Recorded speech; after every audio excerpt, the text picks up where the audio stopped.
네, 최근에 많은 학자들의 연구에 의해서 공부 정서라는 것이 실제로 공부를 잘하게 해주는데 지대한 역할을 한다라는 말씀들을 많이들 하시죠. 이 공부 정서라는 것은 어떻게 보면 공부를 하는 아이의 가장 이제 중요한 타인이라고 할 수 있는 부모님과의 어떤 관계에서 형성되는 것이 아닐까 하는 생각을 저는 오래전부터 해왔기 때문에 뭐 엄마표 영어든 엄마표 학습이든 이것이 잘 끝까지 유지되기 위해서는 부모님과의 관계가 상당히 중요하다라는 말씀을 계속 드려왔었죠. 부모님들이 가장 신경을 쓰셔야 되는 부분은 사실은 아이가 어떤 거를 어떻게 해야 되고 하는 구체적인 학습 방법론보다도 아이들의 이제 공부량에 조금 초월한 모습으로 좀 안정감 있게 우리 아이들이 스스로 공부하는 아이가 될 수 있도록 도와주시는 것은 부모님이 먼저 불안하지 않고 안정적인 모습을 아이들한테 보여주는 것이 아닐까라는 생각을 하게 돼요. 가장 근본적인 문제가 있다면 이제 부부간의 관계가 좋지 않으면 아이에게도 안정적인 정서를 만들어주기가 어렵겠죠. 그리고 부모님이 미래에 대해서 무엇인가 굉장히 불안감을 느끼고 계신다면 알게 모르게 전염이 되어서 아이들도 역시 그런 불안감을 가지고 살아가게 되는 것을 또 우리가 쉽게 볼 수가 있습니다. 그리고 부모님이 먼저 사회에서 사람이나 어떤 직업에 대해서 급을 나누고 뭔가 이제 평가하는 그런 가치관을 갖고 계시면 그것이 알게 모르게 아이들에게도 이렇게 전달이 되기 마련인 것이죠. 그러다 보니까 너네 아파트 몇 평이니 이런 거 질문한다고들 하잖아요. 어쨌거나 이제 부모님의 가치관이 알게 모르게 아이한테 그대로 스며드는 것이기 때문에 이 불안이라는 인간의 어떤 기본적인 정서는 두말할 것 없이 아이한테 좀 전달되기 마련이고, 이 시험 불안이 있는 친구들은 시험에서 또 평소대로 공부 역량을 충분히 발휘하지 못하게 되는 그런 요인이 될 수도 있기 때문에 부모님이 이제 본인의 불안을 좀 컨트롤하는 것은 상당히 중요하다고 생각이 되어집니다. 불안이 항상 나쁜 것만은 아니에요. 불안이라는 것을 어느 정도 가지고는 있어야지만 적어도 노력이라는 것을 하지 않겠습니까? 나는 세상에서 하나도 불안한 것이 없어. 이렇다면 누가 열심히 일을 하고 누가 열심히 공부를 하겠습니까? 그래서 나 불안이 많은데? 라고 했을 때에는 그 불안이 우리 아이의 공부 정서를 해칠 정도의 불안인지를 여러분들이 오늘 영상을 보시면서 스스로 한번 체크해 보시면 좋으실 것 같아요. 누구나 가지고 있을 수 있는 그런 긴장감 정도는 큰 불안은 아니겠지만 지속적으로 우리 가족의 삶 속에서 뭔가 우리 가족을 안정되지 못하게 하는 불안을 실제로 내가 많이 그런 정서를 많이 느끼고 있다라고 하면은 이것을 어떻게 해서든 우리 아이들을 위해서라도 조금 스스로 우리가 이걸 통제하려고 노력을 할 필요는 있다고 생각이 되어지거든요. 상습적인 불안이 그러면 큰 문제가 되는 이유는 무엇일까요? 한마디로 저는 말하자면은 행복을 느낄 여유를 갖지 못하게 하는 것이라고 생각을 합니다. 행복이라는 말이 나오면 너무나 이제 결과를 추구하시는 분들은 너무 추상적이다 이렇게 말씀을 하시면서 좀 꺼리시는 그런 단어이기도 한 것 같아요. 근데 뭔가 결과에 있어서만 행복을 추구한다면 끊임없이 무엇인가를 이루고 결과를 계속해서 추구하기 때문에 지금 현재 내가 행복할 수 있는 그런 그 삶의 여유를 가지기가 쉽지 않은 것 같습니다. 누군가 좋은 입시를 잘 치르게 된다고 해서 우리의 불안감이 다 해소되는 것은 아니잖아요. 그래서 실제로 학생들도 이렇게 조사를 해보면 스카이 대학을 못 간 그 스카이 대학 바로 밑에 있는 학교에 간 친구들은 특히나 이제 마음의 안정감을 느끼지 못하거나 이제 불안감도 좀 크거나 이런 현상이 있다고들 해요. 그리고 스카이라고 해서 다 모든 학생들이 안정감을 느끼는 것이 아니죠. 그러니까 남과 비교를 해서 더 좋은 대학, 의대를 꿈꾸기 마련이고, 항상 말씀드리지만 이 비교라는 것은 끝이 없기 때문에 우리가 지금 현재 행복하기 위한 노력을 하는 것은요, 이거는 누구에게나 꼭 필요한 어떤 인생을 살아가는 노하우가 아닐까라는 생각을 좀 하게 됩니다. 근데 우리 교육의 문제점이 무엇이냐면 이런 행복을 누릴 수 있는 그런 여유를 갖지 못하도록 하는 교육이기 때문에 그래서 많은 이제 비판을 받는 것이죠. 그러니까 스스로 선택할 수 없는 어떤 현실이라든지 자율성을 굉장히 이제 모든 교육학자나 심리학자들이 중요하게 생각을 하지만 그것이 제대로 이제 발휘되는 그런 교육 과정을 찾아보기가 힘들잖아요. 그런데 이제 인간에게는 누구나 이제 스스로 무엇을 하고 싶은 그런 열망이 있어요. 그래서 이제 매슬로우의 욕구 이론에 따르면 가장 최상위 욕구가 자아 실현 욕구잖아요. 이게 사회 실현 욕구가 아니에요. 자아 실현이기 때문에 내 자아를 찾아가는 그 과정은 아무리 우리가 경쟁 사회를 살고 있다고 하더라도 언젠가는 우리 모두에게 꼭 필요한 과정인 것 같아요.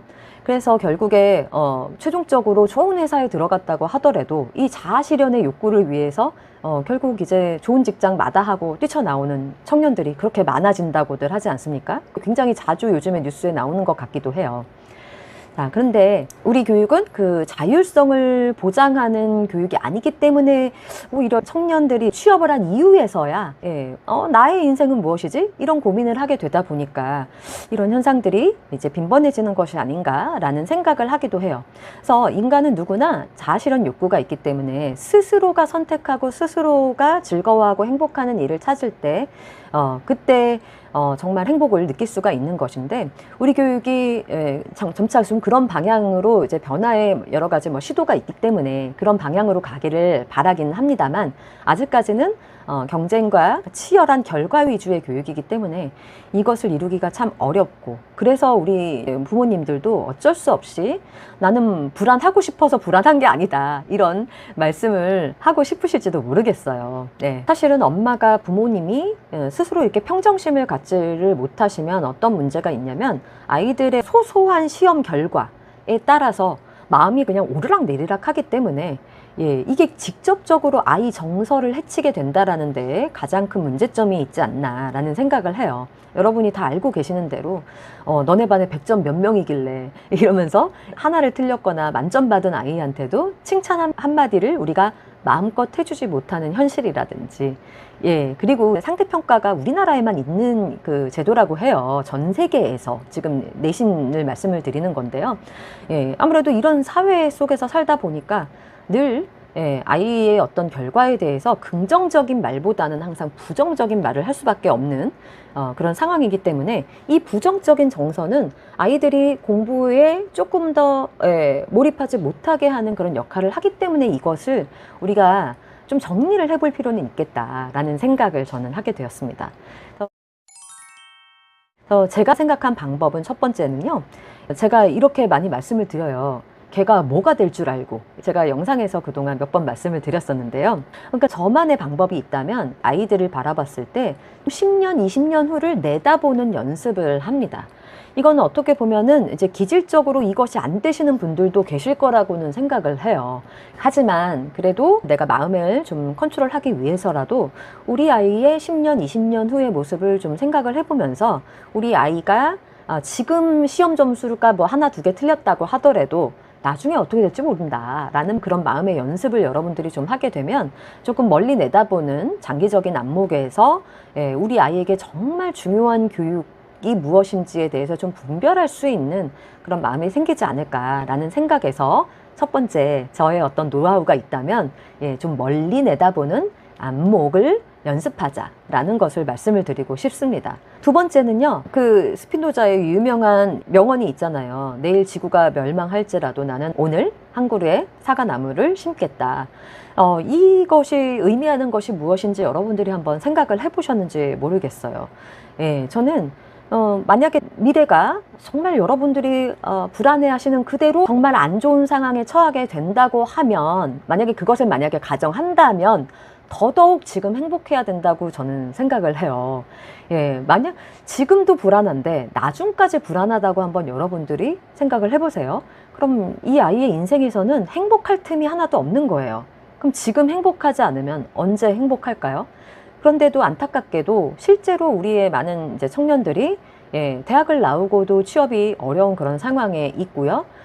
그리고 가까스로 들어간 회사 생활에서 적응하지 못하게 되고 너무나 이제 경쟁 위주의 그런 업무라든지 그리고 타인과 이제 어울려 지내는 것보다는 협동하고 뭔가 이제 소통 기술에 대한 소프트 스킬을 배우기보다는 굉장히 딱딱한 지식, 이런 시험 위주의 교육만을 해왔기 때문에 그런 어떤 감정 처리 능력이 굉장히 좀 떨어지게 되는 거죠. 예, 그래서 굉장히 많은 사람들이 낙심을 하고 인간관계의 어려움을 굉장히 많이 느낍니다. 예, 그러면서 좌절하시는 분들도 많은데요. 그럼 우리 아이들은 평생을 경쟁 위주의 삶을 살면서 불행해 하다가 나중에까지도 그렇게 인간관계 때문에 혹은 사회적인 어떤 비교 의식 때문에 계속해서 불행한 삶을 살게 되지 않을까요? 저는 그렇기 때문에라도 더더욱 현재를 좀 즐길 수 있는 사람으로 좀 키워줘야 되지 않을까 하는 생각을 합니다. 물론 우리가 뭔가 이제 아무것도 하지 않고 그냥 방치를 하라 이런 말씀은 아니지만 현재 아이가 지금 할 수 있는 일들에 좀 가치를 부여하는 사람이 좀 되었으면 좋겠어요. 이거는 어떻게 보면 이제 부모님들께도 드리는 말씀입니다. 사과를 심는다는 것이 어떤 의미가 있는지에 대해서 조금 생각을 해보시면 아실 수 있을 것 같아요. 그러니까 뭔가 생명나무를 하나 심는 거죠. 그래서 이 나무를 키워서 또 다른 열매가 맺어질 거라는 어떤 그런 소망을 가지고 그 심는 그 행위 자체가 내일 지구가 멸망한다고 하더라도 그 소망 자체에 의미가 있다고 보는 것이죠.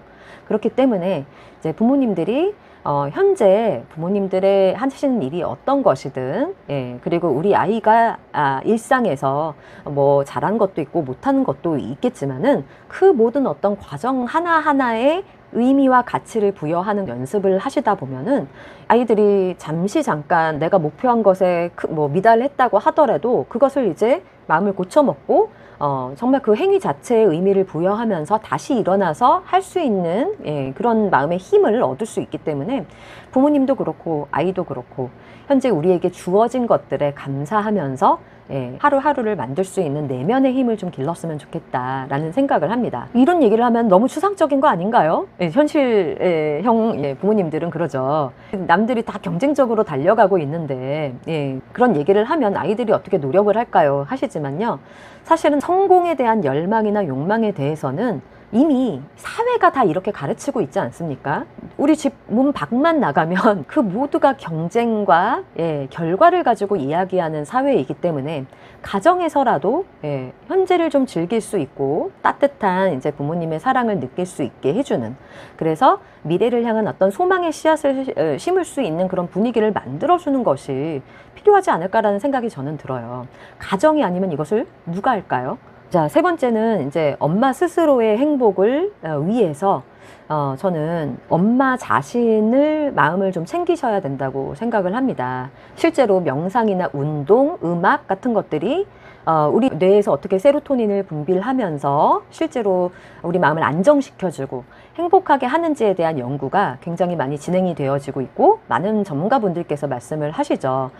그런 어떤 구체적인 그런 방법들도 여러분들이 많이 사용을 해보시기를 바라요. 저 같은 경우는 저녁을 먹고 산책, 이제 걷기 운동을 하러 나가거든요. 음악을 들으면서 제가 좋아하는. 근데 그 시간이 그렇게 행복할 수가 없어요.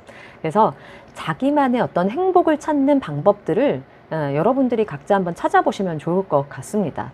예전에 그림을 참 좋아했었는데 요즘에는 아이 키우느라 그런 걸 못했다라고 하시는 분들은 아이랑 같이 색칠 공부하셔도 좋고, 본인의 이제 마음의 평정심을 찾을 수 있는 그런 건강한 취미 생활이라든지 행복감을 느끼게 해주는 그런 구체적인 방법을 활용해 보시는 것도 좋고요. 저는 그래도 이 불안이라는 것은 끊임없이 우리를 힘들게 하는 것이기 때문에 어느 정도 외부로 해소를 해야 될 필요도 있다고 생각을 합니다. 실제로 우리가 갖고 있는 그런 그 심리적인 불안은 기본적으로 우리가 사랑을 받지 못하는 그런 상황일 때, 그런 상태일 때 생긴다고 저는 생각을 해요. 그래서 내가 무조건적인 사랑을 내가 받았던 그 기억을 좀 떠올려 보는 연습을 하시길 바래요. 부모님이 살아계시면 한번 찾아뵙거나 전화 통화를 한번 해보시는 것도 추천하고 싶고요. 그리고 이렇게 배우자와의 사랑도 가끔 이제 서로 대화를 통해서 확인하는 것도 좀 필요하지만, 이게 껄끄러운 관계이거나 이제 좋지 못한 가족 관계에 계신 분들 상당히 많다라는 걸 또 제가 알거든요. 그러면 이제 어린 시절부터 함께 온 중마거우라든지 내 마음까지 털어놓을 수 있는 친구 한 명은 사귀시기를 권하고 싶어요. 그래서 그렇게 친구에게 마음을 털어놓는 것 자체가 심리 상담의 효과를 가지고 있다고 합니다. 그런데 주의하실 점은 있어요. 내 감정만 소중한 것이 아닌데 내 얘기만 다 털어놓는 그런 관계는 이제 좀 수평적인 관계가 아니죠.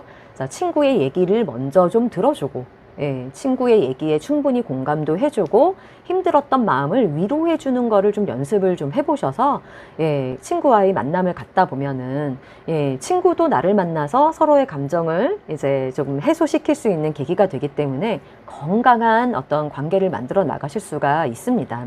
그래서 예, 여러분들에게 만약에 그런 관계가 없으시다면 만나지 못했던 친구 한 명 좀 떠올려서 연락을 좀 해보시는 것도 저는 추천하고 싶어요. 주의하실 점, 여러분 얘기만 하시지 마시고 먼저 그 친구의 이야기를 충분히 듣고 공감하고 위로를 한 이후에 서로 간의 마음을 털어놓을 수 있는 좋은 관계를 만드시라 라고 말씀을 좀 드리고 싶습니다. 오늘은 이야기가 좀 생각보다 좀 길어졌는데요. 평소에 제가 이 불안에 대해서 굉장히 중요한 문제다. 이게 뭐 사실은 우리 아이 학습뿐만이 아니라 우리가 살아가는데 좀 통제하고 우리가 컨트롤해야 할 중요한 감정이기 때문에 제 생각을 한번 말씀드려보고 싶었습니다. 오늘 미처 못다한 얘기는 다음에 또 이어서 나가는 걸로 하고요. 오늘 영상은 이것으로 마치겠습니다. 네, 오늘도 시청해 주셔서 감사합니다.